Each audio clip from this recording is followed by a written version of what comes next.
নমস্কার বন্ধুরা, আমি তৈরি করছি ভেজ কাটি পনির। এর জন্য পনিরটা আমি বাড়িতেই বানিয়ে নিয়েছি।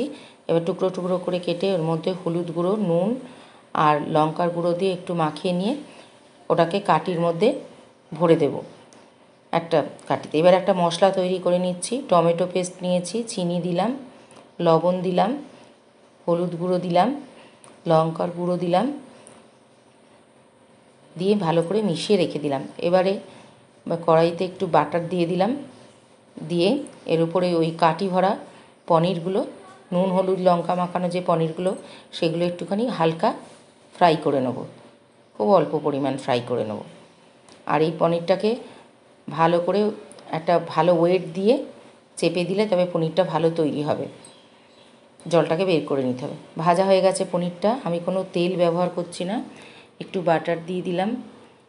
এই বাটারের মধ্যে, বাটারটা গলে গেলে এর মধ্যে সামান্য পরিমাণ হিং দেবো, আর দিয়ে ওই যে পেস্টটা করে রেখেছিলাম টমেটোর সঙ্গে মিশিয়ে, যে মশলাটা, এটা দিয়ে দেবো।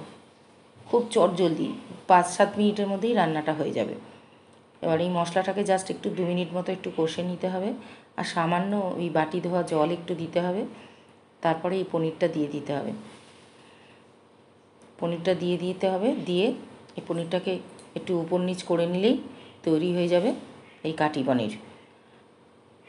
আর উপর থেকে একটুখানি গরম মশলা তো দিতেই হবে। গরম মশলা দিয়ে এটাকে যে জল, যেটুকু জল দিয়েছিলাম সেই জলটা ড্রাই হয়ে যাবে। হয়ে গেলে এটাকে নামিয়ে নেব। তৈরি হয়ে গেল কাটি পনির। খেতে খুবই ভালো হয়। লুচি, পরোটা প্রভৃতি দিয়েও খাওয়া যায়, এমনিও খাওয়া যায়। এই